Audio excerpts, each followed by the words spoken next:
कई महीनों के इंतजार के बाद नरेश मीणा को जमानत मिली थी, तो अब फिर से नरेश मीणा को 8 अगस्त तक के लिए जेल भेज दिया गया है। नरेश मीणा के वकीलों ने लगातार नरेश मीणा की जमानत के लिए प्रयास किए और 2 हफ्ते भी नरेश मीणा जेल से बाहर नहीं रह पाए। जन क्रांति यात्रा को बीच में छोड़कर अब नरेश मीणा को फिर से जेल भेज दिया गया है। 8 अगस्त तक नरेश मीणा को न्यायिक हिरासत में रहना पड़ेगा।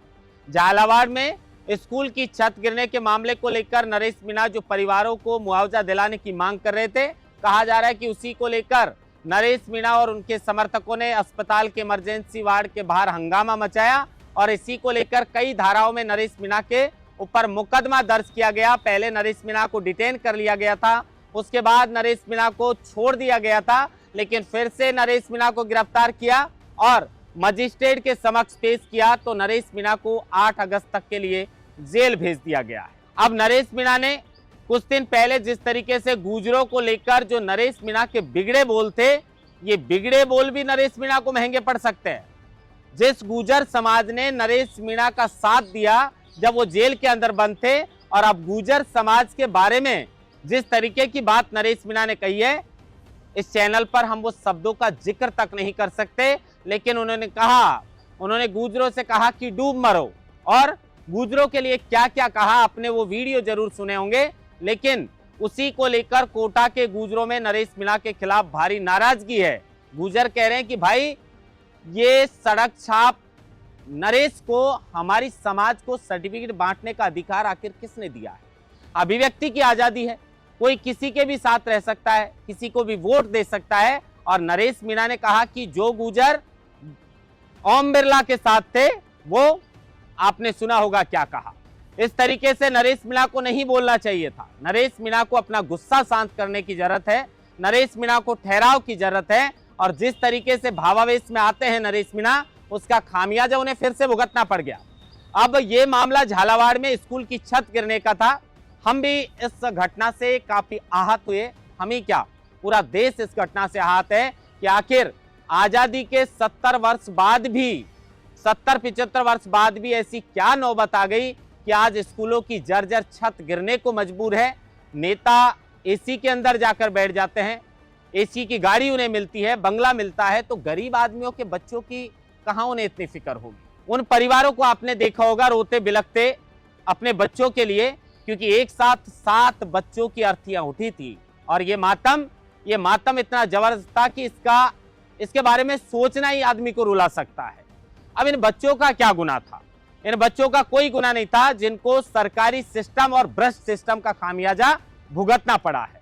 अब पक्ष जो है वो विपक्ष पर आरोप लगाता है और विपक्ष सत्ता पक्ष के ऊपर आरोप लगाता है। गोविंद सिंह डोटासरा जी के कई तरीके के बयान सामने आया है, लेकिन डोटासरा जी, आप भी शिक्षा मंत्री रहे थे, अगर आपने जर्जर भवनों की हालत सुधराई भी होती तो क्या वो 1.5 साल के अंदर इतने जर्जर फिर से हो जाते कि उनको गिरने की नौबत आ जाती?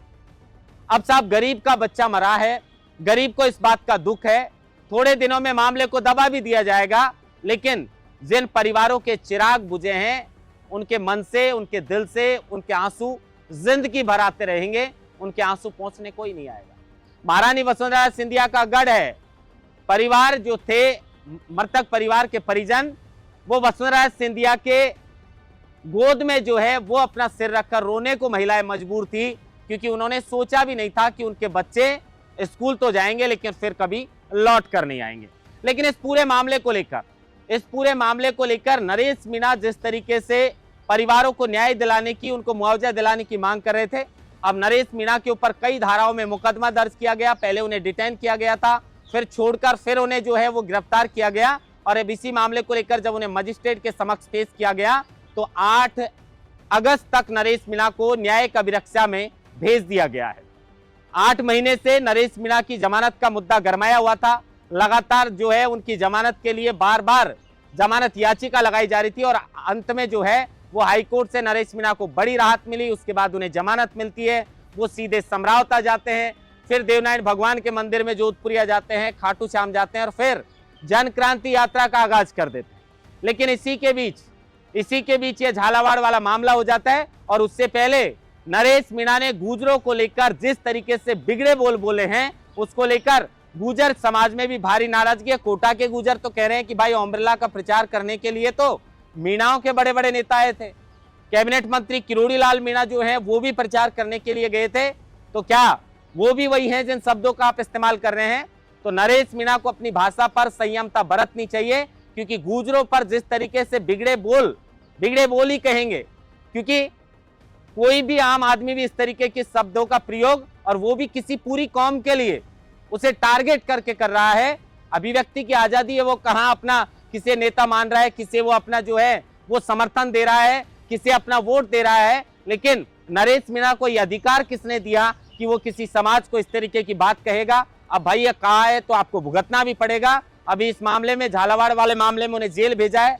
गुर्जरों ने इस मामले को लेकर एफआईआर दर्ज करवाई है, और उस मामले को लेकर भी नरेश मीणा की आगामी समय में मुश्किल बढ़ सकती है। और गुर्जरों पर जिस तरीके के बिगड़े बोल नरेश मीणा ने बोले हैं, इनका खामियाजा भी नरेश मीणा को भुगतना पड़ सकता है, क्योंकि गुर्जर समाज ने भी नरेश मीणा का साथ दिया था, लेकिन अब गुर्जर समाज इस बात को सुनने के लिए कतई तैयार नहीं है जिस तरह के बिगड़े बोल नरेश मीणा ने बोले। महेंद्र मास्टर, लोकमत हिंदी, जयपुर।